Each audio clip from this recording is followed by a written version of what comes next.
నమస్తే పొలిటికల్ వాయిస్కు స్వాగతం 17 లోక్సభ స్థానాల గురించి తెలుసుకునేటువంటి ప్రయత్నం చేస్తున్నాం కదా ఏ లోక్సభలో ఎవరెవరు పోటీ చేస్తున్నారు ఏ పార్టీ ఏముంది దానికి సంబంధించినటువంటి చరిత్రలో భాగంగా ఈరోజు సికింద్రాబాద్ లోక్సభ స్థానం గురించి తెలుసుకుందాం సికింద్రాబాద్ లోక్సభ నుంచి భారతీయ జనతా పార్టీ రాష్ట్ర అధ్యక్షుడు కేంద్ర మంత్రివర్గంలో ఉన్నటువంటి కిషన్ రెడ్డి ప్రాతినిధ్యం వహిస్తున్నటువంటి స్థానం ఇక్కడ బీజేపీకి కూడా 96 నుంచి బలం ఉన్నది దీనికి సంబంధించినటువంటి మౌలికమైనటువంటిది సికింద్రాబాద్కు సంబంధించినటువంటి లోక్సభ స్థానం మౌలిక స్వరూపం చూస్తే తెలంగాణలోనూ ప్రతి లోక్సభ స్థానంలో 7 అసెంబ్లీ స్థానాలు ఉన్నాయి ప్రతి 17 లోక్సభ స్థానాల్లో ప్రతి లోక్సభ స్థానం కింద కూడా 7 అసెంబ్లీ స్థానాలు ఉన్నాయి సికింద్రాబాద్కు లోక్సభ స్థానం పరిధిలో కూడా 7 అసెంబ్లీ స్థానాలు వస్తాయి అందులో ముషీరాబాద్ అంబర్పేట్ ఖైరతాబాద్ జూబ్లీహిల్స్ సనత్ నగర్ నాంపల్లి సికింద్రాబాద్ ఈ 7 అసెంబ్లీ స్థానాలలో కూడా 6 స్థానాలలో భారత రాష్ట్ర సమితి పార్టీయే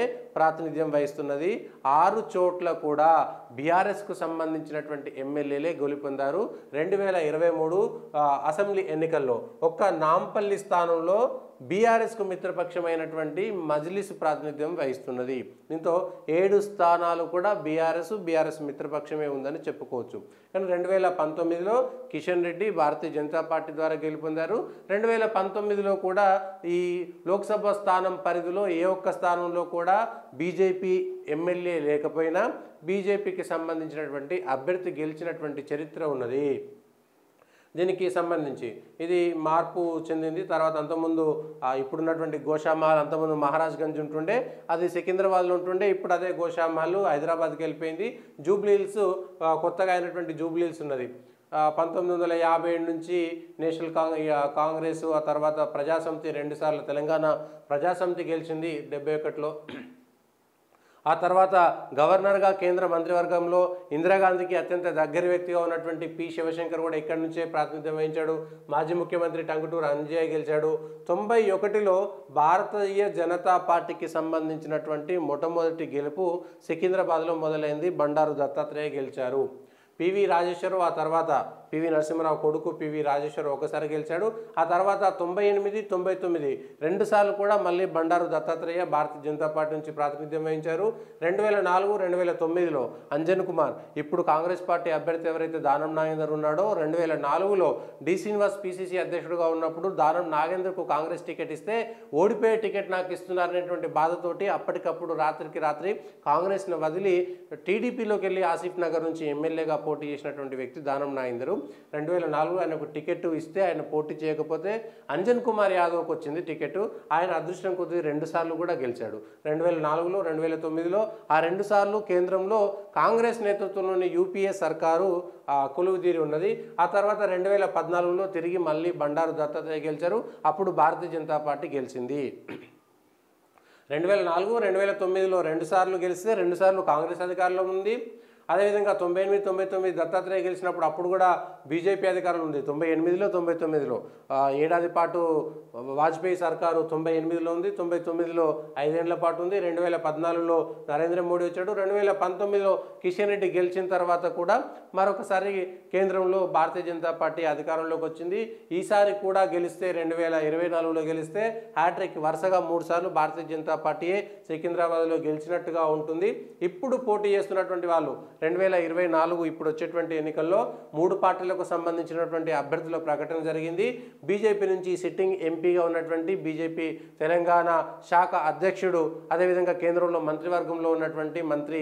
కిషన్ రెడ్డి పోటీ చేస్తున్నారు కాంగ్రెస్ నుంచి బీఆర్ఎస్లో గెలిచి ఇప్పుడు రాజీనామా చేయకుండానే కాంగ్రెస్లో చేరి కాంగ్రెస్ అభ్యర్థిగా పోటీ చేస్తున్నారు దానం నాగేందర్ బీఆర్ఎస్ నుంచి Secunderabad MLA Padmarao Goud Kishan Reddy sitting MP Danam Nagender Khairatabad ఇదే లోక్సభలో పరిధిలో వచ్చేటువంటి ఖైరతాబాద్ నుంచి ఎమ్మెల్యేగా ప్రాతినిధ్యం వహిస్తున్నారు పద్మరావు గౌడ్ ఇదే లోక్సభ కింద ఉన్నటువంటి సికింద్రాబాద్కు సంబంధించినటువంటి అసెంబ్లీ నుంచి ప్రాతినిధ్యం వహిస్తున్నారు 2019లో కిషన్ రెడ్డికి 3,84,000 వచ్చినాయి అంతకుముందు కంటే 1% ఓటు తగ్గినా కూడా 2% ఓటు తగ్గినా కూడా భారతీయ జనతా పార్టీ గెలిచింది తలసాని శ్రీనివాస్ యాదవ్ కొడుకు తలసాని సాయి కిరణ్ యాదవ్ 2019లో టీఆర్ఎస్ క్యాండిడేట్ 3,22,000 వచ్చినాయి సిట్టింగ్ అంతకుముందు ఎంపీగా ప్రాతినిధ్యం వహించినటువంటి అంజన్ కుమార్ కాంగ్రెస్ నుంచి 3వ స్థానంలో ఉన్నాడు టీఆర్ఎస్ ఇక్కడ టీఆర్ఎస్ పుట్టుక నుంచి కూడా 2001 నుంచి ఇప్పటి వరకు ఒక్కసారి కూడా సికింద్రాబాద్ నుంచి గెలిచినటువంటి చరిత్ర లేదు. ఒక్కసారి కూడా టీఆర్ఎస్ గెలవలేదు. 2001లో 2004 నుంచి ఇప్పటి వరకు 2004లో 9లో పొత్తులో భాగంగా కూడా ఇక్కడ గెలవలేదు.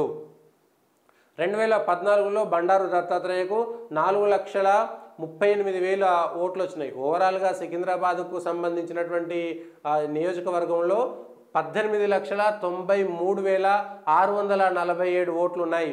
18,93,647 ఓట్లు ఉన్నాయి. దీంట్లో ప్రతిసారి 50% మాత్రమే పోల్ అవుతాయి. ఆ 50%లో 9,15,000 10 లక్షలు మాత్రమే పోల్ అవుతున్నాయి. కాబట్టి దాంట్లో 42% వచ్చినటువంటి వాళ్ళు 43% ఓట్లు వచ్చినటువంటి వాళ్ళు గెలుస్తున్నారు. ఇది చరిత్ర. 2014లో కూడా బండారు దత్తాత్రేయకు 4,38,000 వస్తే రెండవ స్థానంలో ఉన్నటువంటి అంజన్ కుమార్కు 1,83,000 మాత్రమే వచ్చినాయి. దాదాపుగా 2 లక్షల మెజార్టీతో గెలిచారు. 2014లో మజ్లిస్ పోటీ చేసింది, 1,45,000 వచ్చినాయి. బీఆర్ఎస్ 4వ స్థానంలో ఉంది. 2014లో ఒంటరిగా పోటీ చేసి 1,43,000 వచ్చినాయి. వైఎస్ఆర్సీపీ పోటీ చేస్తే 45,000 ఓట్లు వచ్చినాయి. 2009లో అంజన్ కుమార్ కాంగ్రెస్ పార్టీ గెలిచినప్పుడు 3,40,000 ఓట్లు వచ్చినాయి. బండారు దత్తాత్రేయకు 1,70,000 వచ్చినాయి. దాదాపుగా 1,70,000 ఓట్లతోటి అప్పుడు గెలిచింది. టీడీపీ టీఆర్ఎస్ కలిసి పోటీలో ఉండేటువంటి పరిస్థితి 2009లో. కానీ టీడీపీ నుంచి సుధీష్ రాంబొట్ల, పీఆర్పీ నుంచి దాసోజు శ్రవణ్ కుమారు, లోక్సత్తా నుంచి సివిఎల్ నరసింహరావు, బీఆర్ఎస్ నుంచి మహమూద్ అలీ, ఇట్లా ఇంతమంది పోటీ చేస్తే కూడా వచ్చినటువంటి ఓట్లు అన్ని లక్షలోపే ఉన్నాయి. ఇక 2004లో అంజన్ కుమార్ యాదవ్ గెలిచినప్పుడు కాంగ్రెస్కు 49% అంటే దాదాపు 50% ఓట్లు వచ్చినాయి. 49.9 అంటే 4,85,000 వచ్చినాయి. బీజేపీకి 4,16,000 వచ్చినాయి. 7% ఓట్లతోటి మాత్రమే బీజేపీ ఓడిపోయింది. 9% తగ్గింది అంతకుముందు కంటే. 99లో వాళ్ళు గెలిచిన దానికంటే తగ్గినటువంటి ఓట్లు అవి. బండారు దత్తాత్రేయ పోటీ చేసినంటే బీజేపీకి ఇక్కడ ఉన్నటువంటి దాంట్లో సికింద్రాబాద్ లోక్సభ స్థానంలో బలమైనటువంటి క్యాడర్ ఉన్నది, ప్రజల స్పందన ఉందనేటువంటిది 91 నుంచి వరుసగా తెలుస్తున్నది. బీజేపీ మంచి ఫామ్లో ఉంటుంది. మజ్లిసు, బీఎస్పీ, ఇండిపెండెంట్ ఇవన్నీ తర్వాత అంశాలు. ఇవి 2004 నుంచి పోల్చుకుంటే సికింద్రాబాద్కు సంబంధించినటువంటి అంశంలో ఇప్పుడున్నటువంటి అంశాలను పరిశీలిస్తే కిషన్ రెడ్డి అంతకుముందు వరుసగా 2 సార్లు, ఇప్పుడు వరుసగా 2 సార్లు బీజేపీ ప్రాతినిధ్యం వహిస్తుంది. అంతకుముందు 98, 99, 99లో 2 సార్లు దత్తాత్రేయ గెలిచారు. అంతకుముందు 91లో ఒకసారి గెలిచారు. కాబట్టి మొత్తంగా ఈయన 2 సార్లు, 3 సార్లు, 4 సార్లు, 5 సార్లు భారతీయ జనతా పార్టీ గెలిచినట్టుగా ఉన్నది. కిషన్ రెడ్డి ఒకసారి, దత్తాత్రేయ 4 సార్లు ప్రాతినిధ్యం వహించినట్టుగా మనకు అర్థమవుతున్నది. ఇప్పుడున్నట్టు దాంట్లో కిషన్ రెడ్డి బీజేపీ తరఫున పోటీ చేస్తున్నారు. BJP, Congress, BRS. అయితే బీఆర్ఎస్ ఇప్పటి వరకు ఒక్కసారి కూడా గెలవలేదు. ఇప్పుడు కూడా గెలుస్తుందా లేదా అనేటువంటి దానిపైన మనం చెప్పాల్సిన అవసరం లేదు, సంశయం లేదు. తెలంగాణలో బీఆర్ఎస్ పార్టీ పరిస్థితి నా ఘర్కా నా ఘాట్కా అనేటువంటి పరిస్థితిలో ఉంది. సికింద్రాబాద్లో కూడా అట్లాంటి పరిస్థితి. సిట్టింగ్ ఎమ్మెల్యే పద్మారావు గౌడ్ పోటీ చేస్తే కొంత ఓటింగ్ పెంచుకునేటువంటి ప్రయత్నం ఉంది. అధికారంలో ఉన్న 2014, 2019లోనే ఇక్కడ గెలవలేనటువంటి పరిస్థితి బీఆర్ఎస్ది. ఇప్పుడు అధికారం కోల్పోయిన తర్వాత గెలుస్తుందనుకోవడం భ్రమ. అయితే బీఆర్ఎస్ నుంచి గెలిచినటువంటి దానం నాగేందర్ కాంగ్రెస్ తరఫున పోటీ చేస్తున్నారు. కాంగ్రెస్ తరఫున పోటీ చేసేటువంటి దానం నాగేందర్కి ఎన్ని ఓట్లు వస్తాయి, ఏంటి, ఎంత మేరకు ప్రభావం చూపిస్తారు అనేటువంటి చూడాలి. ఇక్కడ బీజేపీ వర్సెస్ కాంగ్రెస్ మాత్రమే ఉంటుంది. బీజేపీ వర్సెస్ కాంగ్రెస్ మాత్రమే ఉంటుంది. కిషన్ రెడ్డి రాష్ట్ర అధ్యక్షుడిగా ఉన్నారు, కేంద్ర మంత్రిగా ఉన్నారు. కాబట్టి సహజంగా కార్యకర్తల్లో కొంత అసంతృప్తి ఉంటుంది. ఎందుకంటే 100% కార్యకర్తలను వీళ్ళు సాటిస్ఫై చేసేటువంటి అవకాశం ఉండదు. ఏకైక ఎంపీగా ఉంటారు. 7 నియోజకవర్గాలు ఉండేటువంటి కార్యకర్తలకు ఉండేటువంటి ఆస్పిరేషన్స్ వేరే ఉంటాయి. ఎంత తిరిగినా కూడా అదేవిధంగా అక్కడ ఉండేటువంటి పదవుల విషయంలో కానీ, నామినేటెడ్ పోస్టుల విషయంలో కానీ కొంత అసమ్మతి కానీ, కొంత అసంతృప్తి కానీ ఉంటుంది. దాన్ని ఏ విధంగా మేనేజ్ చేస్తారో చూడాలి. కాంగ్రెస్ ఇప్పుడు అధికారంలో ఉన్నది, గతంలో ఇక్కడ ప్రాతినిధ్యం వహించింది. కాబట్టి అధికారం అనేటువంటి అవసరం ఉంటుంది. హైదరాబాద్లో కాంగ్రెస్కు ఒక్క ఎమ్మెల్యే కూడా లేకపోవడంతో ఎంపీ అయినా ఉండాల్సినటువంటి ఒక కంపల్షన్ ఏర్పడింది. చెవెల్లా, మల్కాజ్గిరి, సికింద్రాబాద్ లోక్సభ స్థానాలు, అదేవిధంగా హైదరాబాద్ లోక్సభ స్థానాల కింద ఉన్నటువంటి దాంట్లో కాంగ్రెస్కు ఎమ్మెల్యేలు లేరు. కాబట్టి ఈ ఎంపీలు గెలవాల్సినటువంటి అవసరం ఉన్నది. కాబట్టి రేవంత్ రెడ్డి అన్నీ తానే చూసుకోవాల్సినటువంటి పరిస్థితి. ఇది రేవంత్ రెడ్డికి సంబంధించినటువంటి పరీక్ష. కాబట్టి ఇది రేవంత్ వర్సెస్ కిషన్ రెడ్డి అవుతుందా, దానం వర్సెస్ కిషన్ రెడ్డి అవుతుందా, లేదా మోడీ వర్సెస్ రాహుల్, నరేంద్ర మోడీ వర్సెస్ రాహుల్ గాంధీకి నరేంద్ర మోడీకి మధ్యన పోటీ అనుకుంటే గనక నరేంద్ర మోడీ వైపే ఎక్కువ మొగ్గు చూపుతారు. అయితే తెలంగాణలో రేవంత్ రెడ్డి ఏం చేస్తున్నారంటే రాహుల్ గాంధీ వర్సెస్ మోడీ అంటే మోడీ వైపు మొగ్గు చూపుతారు కాబట్టి కాంగ్రెస్ వర్సెస్ బీజేపీ అని, తెలంగాణలో రేవంత్ రెడ్డి వర్సెస్ అవతల ఉన్నటువంటి పార్టీలో కిషన్ రెడ్డి అయితే కిషన్ రెడ్డి, లేకపోతే ఎవరైనా సరే రేవంత్ రెడ్డికి ఓటు చేయడం అనేటువంటి ఒక తెర మీదకి తీసుకొస్తున్నారు ఒక స్లోగన్. అది ఎంతవరకు ఉపయోగపడుతుందో చూడాలి. లేదంటే రాహుల్ గాంధీ పేరే తీసుకున్నారంటే కొంత ఇబ్బంది పడేటువంటి పరిస్థితి ఉంటుంది.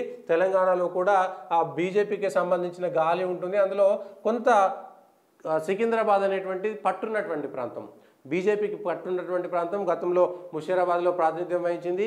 అంబర్పేటలో కూడా కిషన్ రెడ్డి వరుసగా 3 సార్లు గెలిచినటువంటి చరిత్ర కూడా ఉన్నది. కాబట్టి ఆ 2 నియోజకవర్గాల్లో బీజేపీకి ఉంటుంది. ఖైరతాబాద్లో కూడా గతంలో ఒకేసారి ఎమ్మెల్యే గెలిచినటువంటి అనుభవం కూడా ఉన్నది. సో ఇవన్నీ కలుపుకుంటే భారతీయ జనతా పార్టీకి ఉంటుంది. ఒక నాంపల్లికి సంబంధించినటువంటి దగ్గర మాత్రమే, నాంపల్లిలో మాత్రమే ఈ 7 నియోజకవర్గాల్లో నాంపల్లికి సంబంధించినటువంటి నియోజకవర్గంలో మాత్రమే భారతీయ జనతా పార్టీకి సంబంధించినటువంటి దాంట్లో ఇక్కడ మజ్లిస్ సంబంధించినటువంటి ప్రాతినిధ్యం ఉంటుంది.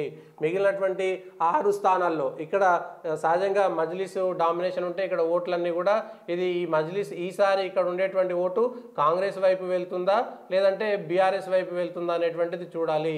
ఈ ఓటు ముస్లింకి సంబంధించినటువంటి ఓటు ఎటువైపు చీలుతుంది, క్రిస్టియన్కి సంబంధించినటువంటి ఓటు ఎటువైపు అనేటువంటి చూడాలి. ఇది అంతేకాదు సబ్కా సాత్ అనేటువంటి దాంట్లో బీజేపీకి కూడా పడతాయా ఓట్లు అనేటువంటిది ఒక అంశము. మిగిలినటువంటి 6 నియోజకవర్గాల్లో కూడా మైనార్టీలు చెప్పుకోదగ్గటువంటి స్థాయిలో ఉంటారు. కాబట్టి హైదరాబాద్ అంతగా ఉండకపోయినా సికింద్రాబాద్లో కూడా మైనార్టీలకు సంబంధించినటువంటి కీలక అంశాలు ఉంటాయి. నాంపల్లి లాంటి ఏరియాలో డామినేషన్ కూడా ఉంటుంది. అక్కడ మజ్లిస్ గెలవడం కూడా ఒక నిదర్శనము.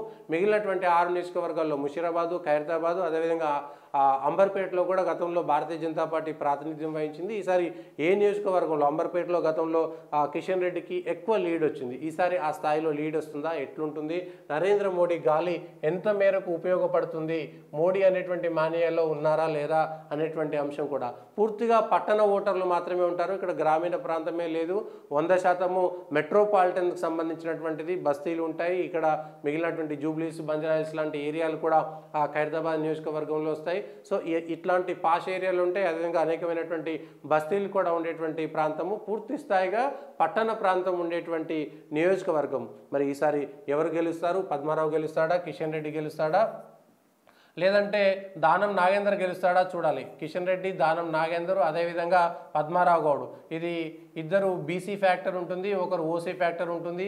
ఈ బీసీ అదేవిధంగా ఓసీ ఫ్యాక్టర్ ఏమైనా పనిచేస్తుందా, లేదా హిందుత్వ నాన్ హిందుత్వ అనేటువంటి అంశం పనిచేస్తుందా, లేదా మోడీ నాన్ మోడీ అనేటువంటి ఫ్యాక్టర్ పనిచేస్తుందా అనేటువంటిది చూడాలి. ఎవరు చేసినా కూడా పోటీ మాత్రము మోడీ వర్సెస్ కాంగ్రెస్ లేదా కాంగ్రెస్ వర్సెస్ బీజేపీ మాత్రమే ఇక్కడ ఉంటుంది.